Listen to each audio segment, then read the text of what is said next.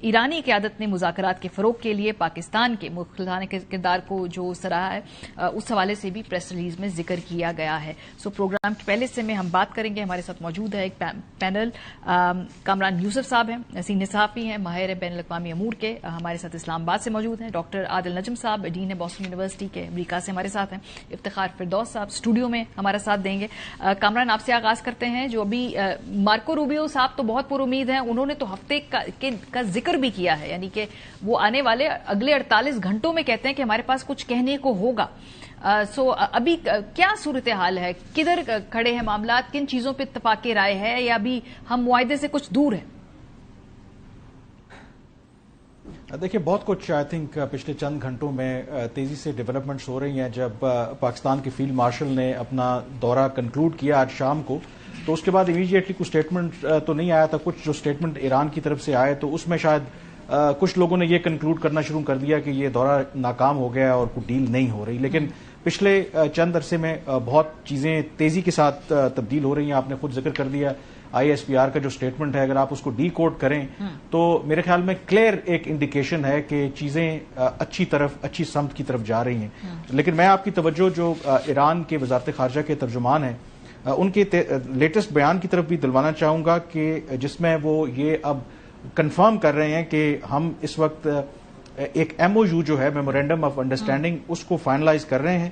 اور جو ایشوز وہ کہہ رہے ہیں کہ ان کے بقول جو اس وقت ڈسکس کیے جا رہے ہیں وہ ہے کہ اس جنگ کو پرماننٹلی بند کیا جائے, اور فوکس جو ہے ان کے بقول جو US نیول بلاکیڈ ہے, یعنی کہ ظاہر ہے کہ ان کا وہ پرسپیکٹو ہے, اور اس کے ساتھ پھر جو ایرانین جو ایسٹس کے ایشوز ہیں اس کی وہ بات کریں, اور باقی پھر معاملات جو ہیں بعد میں طے کیے جائیں گے. کچھ اور اطلاعات بھی ایسی آ رہی ہیں کہ اس میں باقاعدہ طور پر اب یہ جو MOU ہے جو ایران کی طرف سے تو کنسنٹ دے دیا گیا ہے.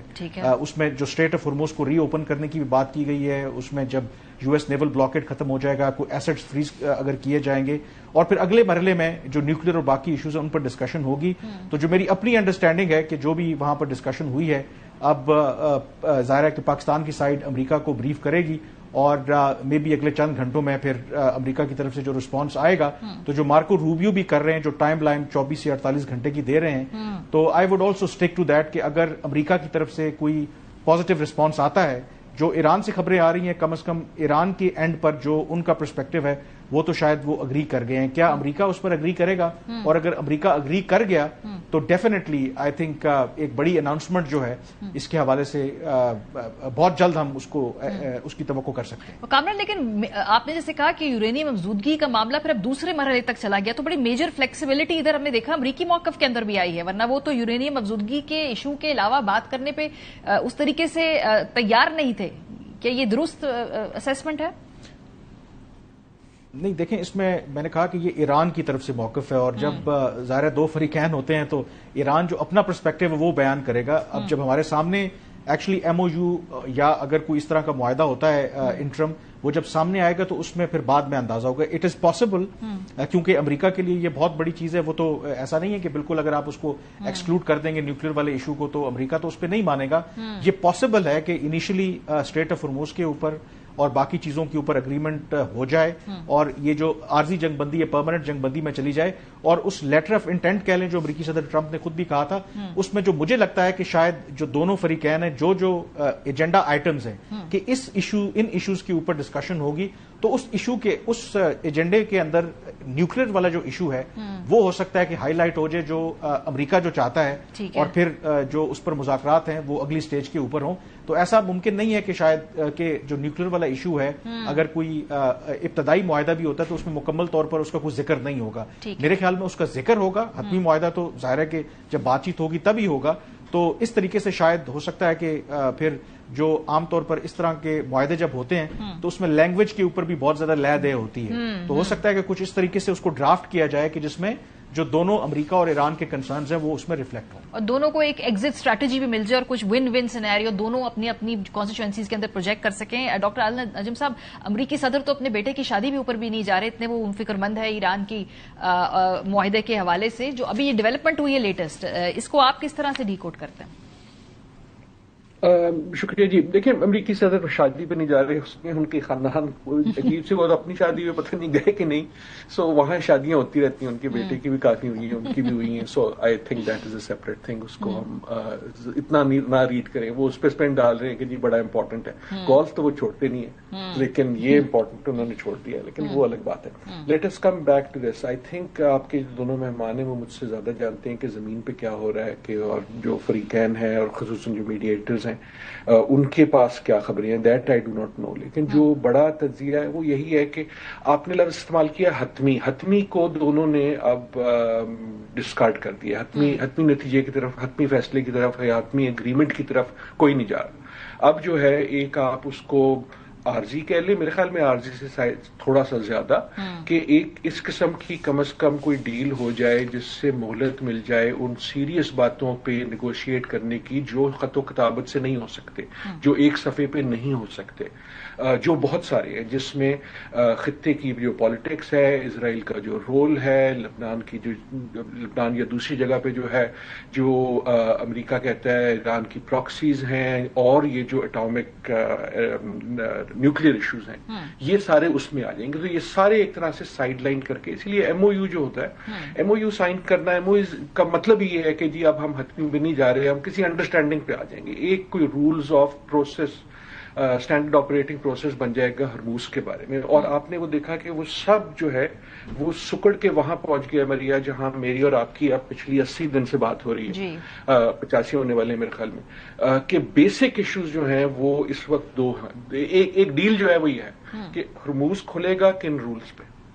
یہ بھی ثابت ہو گیا ہے کہ ہرموز کھلے گا نہیں. امریکہ بھی تقریباً وہاں رہے گا, ایران بھی تقریباً وہاں رہے گا, لیکن کون سے ایسے رولز ہیں جس سے یہ کشتیاں جو گزر رہی ہیں یہ گزرنا شروع ہو جائیں گی زیادہ. اور پچھلے ہفتے میں آلریڈی زیادہ, جس ہفتے یہ چین گئے ہیں اس ہفتے 50 جہاز نکلے, رائٹ. وہ نیوے ہو کے آلریڈی جو ہے آپ نے دیکھنا شروع کر دیا ہے کہ کچھ نہ کچھ اس میں ہمیں تبدیلی نظر آ رہی ہے. سو ایک ہے ہرموز, اور دوسری طرف سے جو میں بات کر رہا تھا کہ آپ اور میں 85 دن سے یہ بات کر رہے ہیں, میرا موقف یہ ہے کہ اصلی مسئلہ جب ایران نے ثابت کر دیا کہ ہم کھڑے ہو سکتے ہیں, then the negotiation issue is really compensation. یہ نیوکلیئر وہ باتیں ہیں جو آپ کہتے ہیں, اس کا مطلب یہ نہیں ہے امپورٹنٹ نہیں ہے, لیکن جب یہ والی ڈیل ہو جائے گی تو نیوکلیئر کے بارے میں لینگویج آپ کے پاس آ جائے گی, کیونکہ دونوں سائڈ نیوکلیئر پہ سچ نہیں بول رہی. صحیح. آپ جو مرضی لکھ دیں کسی پہ, ایران ول گو, ایران تو ہے ہی نیوکلیئر نہیں. نیوکلیئر تو اسرائیل ہے, نیوکلیئر تو پاکستان ہے, نیوکلیئر تو باہر ہے, ایران تو نہ کبھی تھا ہی نہیں, رائٹ. اور نہ ہی وہ حق چھوڑے گا, اور نہ ہی امریکہ جو ہے نیوکلیئر ڈیل سائن کرنے کے بعد کہے گا اچھا اب کوئی جنگ نہیں ہوگی. یہ بھی طے ہے, اسرائیل بھی وہی کرے گا جو کرنا ہے, امریکہ بھی وہی کرے گا. So that will be an issue جس پہ آپ کوئی لینگویج پہ اگری کر لیں گے, and the language will be have to be better than جو JPOAC کی تھی اس کی براک اوباما صاحب کی. لیکن کمنگ بیک ٹو دس, جو اس وقت جو بارگیننگ ہے نا, جو بھاؤ آٹے دال کا بھاؤ ہو رہا ہے کان پہ 2 کا, وہ یہ ہے کہ ہرموز کی کیا ہوگی رولز آف انگیجمنٹ, تاکہ یہ نسبتاً کھل سکے, تاکہ عالمی پریشر کم ہو اور ہمیں موقع ملے ان دونوں کو بات کرنے کا. اور دوسری طرف ایران کی کہ what is the compensation. Iran کی جو کمپنسیشن کا ایشو ہے وہ ایگزسٹینشل ہے. ایران کو یہ پتا ہے کہ اول تو یہ کہ یہ سارا کچھ کر کے اگر وہ وہیں کھڑا ہے جہاں پہلے تھا تو وہ اپنے لوگوں کو فیس نہیں کر سکے گا. دوسرا یہ ہے اگر وہ فیس کر بھی سکے پولیٹیکلی, تو جو تباہی ہوئی ہے اس کو آپ کو ریبلڈ کرنا ہے. اس کو کم از کم دیکھنا ہے پہلے کون سے کوئی بڑے اچھے حالات تھے, لوگ سڑکوں پہ تھے, آپ کی کرنسی ڈاؤن فال میں تھی. So Iran will have to show something to its own people, اپنی رجیم جس کو آپ کہہ لیں حکومت کی بقا کے لیے, کہ ہمیں کچھ آیا ہے. یا وہ ہوگا سینکشن ریلیز سے, یا وہ ہوگا اکاؤنٹ انفریزنگ سے, یا وہ ہوگا ٹول سے. اس میں سب سے جو مشکل چیز ہے وہ ٹولز ہے. ٹولز بیکاز اس میں پوری جو عالمی لا کا مسائل ہیں وہ آتے ہیں. سو دیٹ از دا, یہ جو اس وقت ہوا نا کہ یار نہیں 40 نہیں ہے, وہ تو پچھلا تو 45 کہہ رہا ہے اور فلانا دھماکہ, وہ that is about these 2 issues. اس پہ ایک میمورینڈم آف انڈرسٹینڈنگ اگر آ جاتی ہے, آئی ہوپ آرمیٹس آ جائے. آرمیٹس از اے بیٹر تھنگ. میمورینڈم آخری چیز ہے, MOU is the least serious word for an agreement that you can use.